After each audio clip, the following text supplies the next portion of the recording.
Bonjour à tous, dans cette vidéo on va reprendre les explications sur le diagramme de Gantt et sur le graphe perte. Donc j'ai choisi de reprendre l'exemple du sujet marché du pêcheur qu'on avait travaillé en classe. Donc on voit ici un énoncé avec une liste de tâches qui vont de A à M, une description des tâches, la durée qui est exprimée en jours et les antériorités qui sont indiquées pour chaque tâche. Donc quand j'ai un trait, ça veut dire qu'il n'y a aucune antériorité. Comme ici, dans l'exemple, certaines tâches étaient exprimées en demi-journée, on pouvait choisir de présenter un diagramme de Gantt par demi-journée. Donc ici, chaque numéro correspond à une demi-journée. Donc il faut bien sûr que je le précise dans ma légende. Donc je l'indique en dessous du tableau. Donc on avait vu qu'une première technique consistait à placer les tâches dans l'ordre d'apparition dans le tableau. Donc, par exemple, la tâche A, elle fait 3 jours, c'est-à-dire 6 demi-journées. Donc, je colorie de 1 à 6.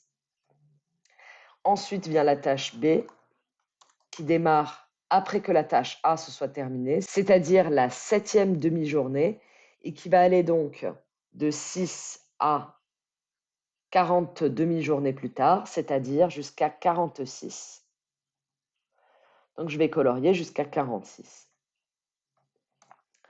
Ensuite, je veux placer la tâche C, mais là, je me rends compte d'une difficulté, c'est que la tâche C doit être placée après la tâche A, donc on se situerait ici, mais elle doit également être placée après la tâche E, que je n'ai pas encore placée dans mon diagramme. Donc dans ce cas, une autre façon de faire, c'est de présenter les tâches dans le diagramme de Gantt de façon déjà ordonnée. Donc je vais commencer par positionner toutes mes tâches qui n'ont aucune antériorité, c'est-à-dire la tâche A, la tâche D, la tâche G, la tâche J. Alors la tâche A, on a dit 3 journées, c'est-à-dire 6 demi-journées.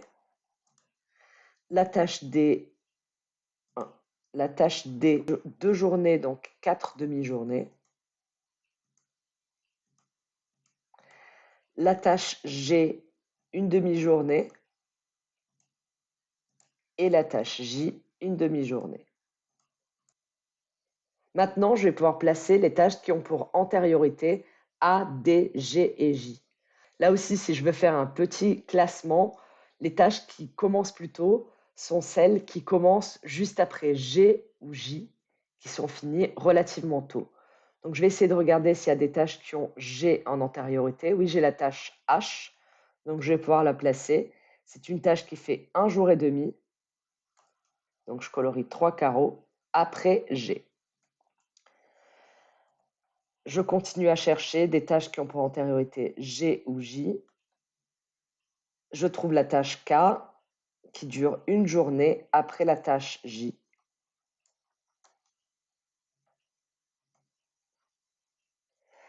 À ce stade, les tâches qui vont commencer le plus tôt sont les tâches qui vont se terminer après K. Je n'ai aucune tâche qui a que K en antériorité. Après H, je peux placer donc la tâche I qui dure un jour après la tâche H. Je peux donc placer la tâche E qui dure 10 demi-journées et demie, c'est-à-dire qu'il va falloir que je colorie 21 cases. Donc je vais aller de 6 plus 21, je vais aller jusqu'à 27. Il me reste à placer la tâche C qui se situe après B et E. Je n'ai pas encore placé la B, alors il faut que je place la B. La B, je peux la placer donc juste après A. Elle dure 20 jours, c'est-à-dire 40 demi-journées. Donc je vais arriver jusqu'à 46. Alors, je peux encore placer la tâche C. Elle va se situer assez tard. On va voir s'il n'y a pas d'autres tâches à placer avant. La D, je l'ai placée. La E, je l'ai placée. La F, pareil, elle se situe après B. Je la garde pour après. La G, je l'ai placée. La H, I, J. La K, je l'ai placée déjà, pardon. La L, elle se situe après la F et la K, mais je n'ai pas encore placé la F. Et la M, je ne peux pas encore la placer. Donc, je vais pouvoir placer directement les tâches qui se situent après la B, à savoir la tâche C, la tâche F. Ensuite, je placerai la tâche L et la tâche M. Alors, la C, elle est après la B et la E, donc il va falloir que je la place après la B, puisque c'est celle qui se termine le plus tard. Et cette tâche C dure 2 jours, c'est-à-dire 4 demi-journées. La tâche F après B et E, et elle dure une demi-journée. La tâche L se situe après F et K. Alors K est là et F. Ah oui, F, je n'ai pas placé F. Si j'ai placé F, donc la L, elle se situe donc un jour. Donc je vais colorier 2 cases après K. Et enfin, la tâche M qui, pour démarrer, nécessite que les tâches C, qui est ici, I, qui est ici, et L, qui est ici, soient terminées. Donc la tâche M démarrera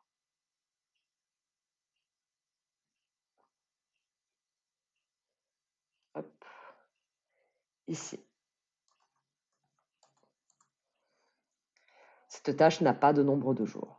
Donc ici, j'ai bien réalisé un diagramme de Gantt qui est relativement cohérent, puisque je vois les tâches dans l'ordre, on va dire, de leur démarrage apparaître. Voilà pour le diagramme de Gantt. On va pouvoir essayer de faire la même chose maintenant avec ce qu'on appelle le graphe de perte.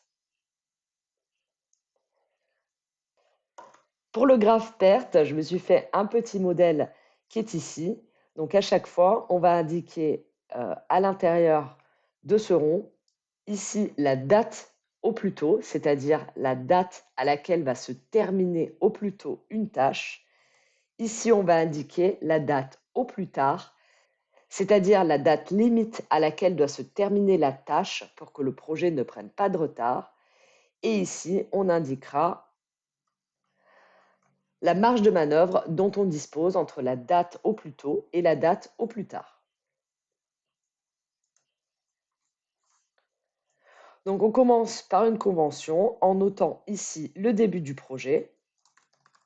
Le début du projet, on va lui mettre 0 en date au plus tôt et 0 en date au plus tard, c'est-à-dire qu'il faut qu'on le commence immédiatement. À partir de là, on va pouvoir placer toutes les tâches qui n'ont aucune antériorité. On va donc pouvoir placer la tâche A, la tâche D, la tâche G et la tâche J, ce qui nous fait 4 tâches à placer dès le début du projet. 1, 2, 3 et 4. Donc on va commencer par placer la tâche A. Donc la tâche A a une durée de 3 jours. Elle va donc pouvoir se terminer au plus tôt le 3e jour. La tâche D a une durée de 2 jours. Et donc ici, j'ai placé les tâches G et J qui ont toutes les deux une durée d'une demi-journée et qui vont donc pouvoir se terminer au plus tôt une demi-journée après le début du projet. À ce stade, on va pouvoir placer toutes les tâches qui n'ont qu'une seule antériorité, que ce soit A, D, G ou J. Donc on va pouvoir placer tout de suite la tâche B qui a pour antériorité A. La tâche B a une durée de 20 jours et démarre au plus tôt le 3e jour. Elle va donc se terminer au plus tôt le 23e jour. Après la tâche D, on va pouvoir placer la tâche E qui a une durée de 10 jours et demi.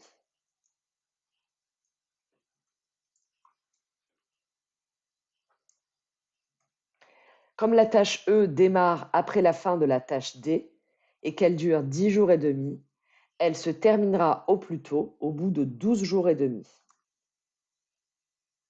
Après la tâche G, on va pouvoir placer la tâche H qui a pour antériorité G et qui dure 1 jour et demi.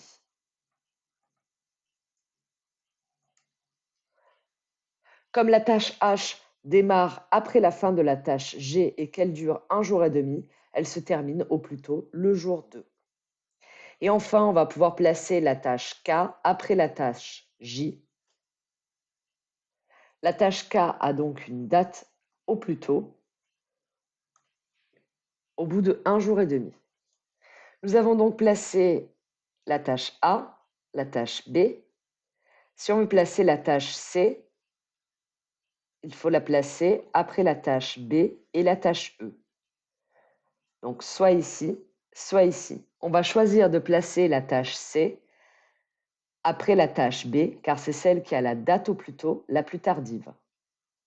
La tâche C va donc se terminer au plus tôt le 25e jour. Pour signaler sur le graphique que la tâche C a également la tâche E comme antériorité, je vais utiliser une flèche en pointillé.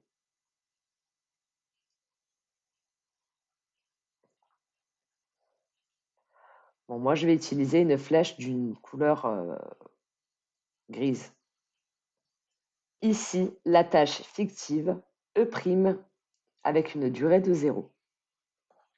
De la même façon, je peux placer la tâche F qui a les mêmes antériorités que la tâche C et qui a une durée d'une demi-journée, ce qui fait que sa date au plus tôt est le 23e jour et demi. Je n'ai pas besoin à ce stade de rajouter de tâches fictives puisqu'ici, j'ai déjà relié E au début de F et au début de C. Je continue, la tâche G est placée, la tâche H est placée, la tâche I peut être placée à la suite de la tâche H. La tâche faisant 1 jour, elle a une date de fin au plus tôt, le 3e jour. Je continue, la J est placée, la K est placée, la L nécessite que j'ai fait la F et la K. Donc la F se termine ici et la K se termine ici. Je vais donc prendre celle qui a une date au plus tôt plus importante, donc je vais la mettre après la F.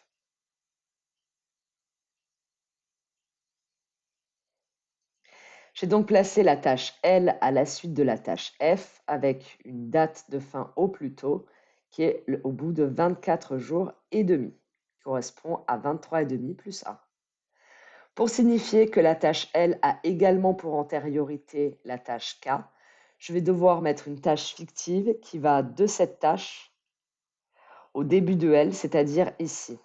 Donc ça ne va pas faire très joli sur le graphique, mais ce n'est pas grave. Donc je vais l'indiquer encore une fois en gris. K' d'une durée de 0. La fin du projet se situe après les tâches C, I et L. Donc ici, j'ai la C. Ici, j'ai la I. Ici, j'ai la L. La date au plus tard la plus importante est celle de la C. Je vais donc indiquer la fin du projet après cette date, qui se termine donc le 25.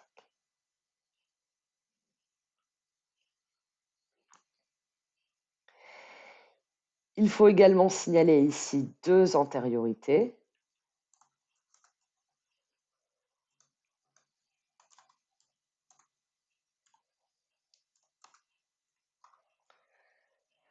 J'ai essayé de les signaler au mieux.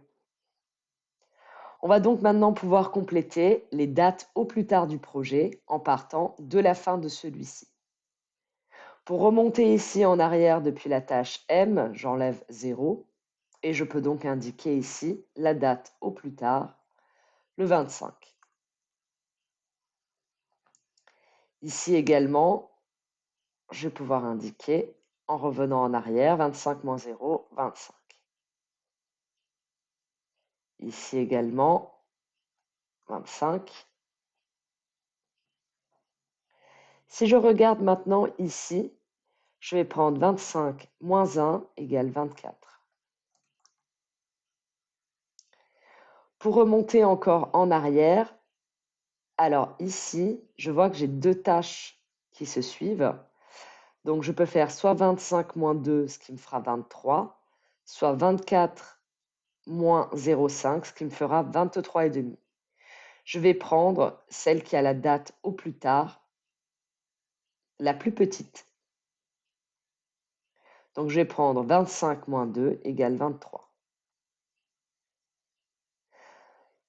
Ici, je n'ai qu'une seule flèche, donc 25 moins 1 égale 24. Ici, pour descendre, je n'ai qu'une seule flèche, donc 23 moins 0, 23. Ici, je n'ai également qu'une seule flèche, donc 24 moins 0, 24.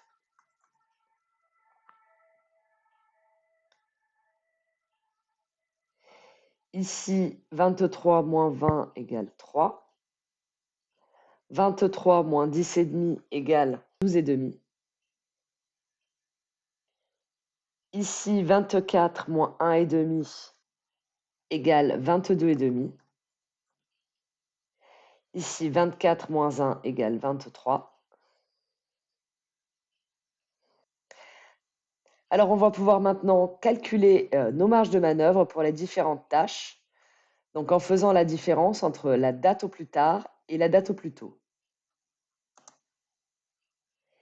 Ici, je vois que la marge de manœuvre est systématiquement de 0, ce qui signifie que c'est le chemin critique. Ces différentes tâches A, B et C ne peuvent pas prendre de retard, sinon elles vont mettre en péril l'ensemble du projet. Pour d'autres tâches, en revanche, j'ai une grande marge de manœuvre.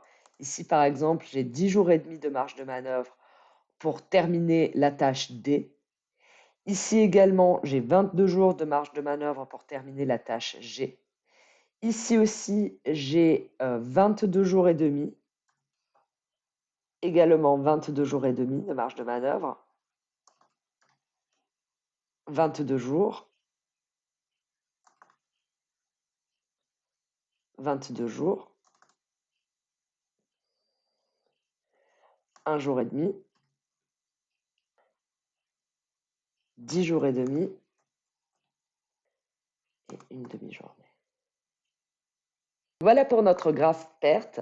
Maintenant, pour voir le lien avec le diagramme de Gantt qu'on a fait tout à l'heure, on peut essayer de voir ce qui se passe, par exemple, si la tâche D prend du retard et ne se termine pas le deuxième jour, c'est-à-dire la quatrième demi-journée, comme ce qui est prévu, mais au bout de 12 jours et demi, c'est-à-dire la 25e demi-journée. Donc la tâche D va prendre du retard et va se situer non pas ici, mais ici. Eh bien, tout simplement, la tâche E va elle aussi prendre du retard, puisqu'elle ne peut commencer qu'après la tâche D.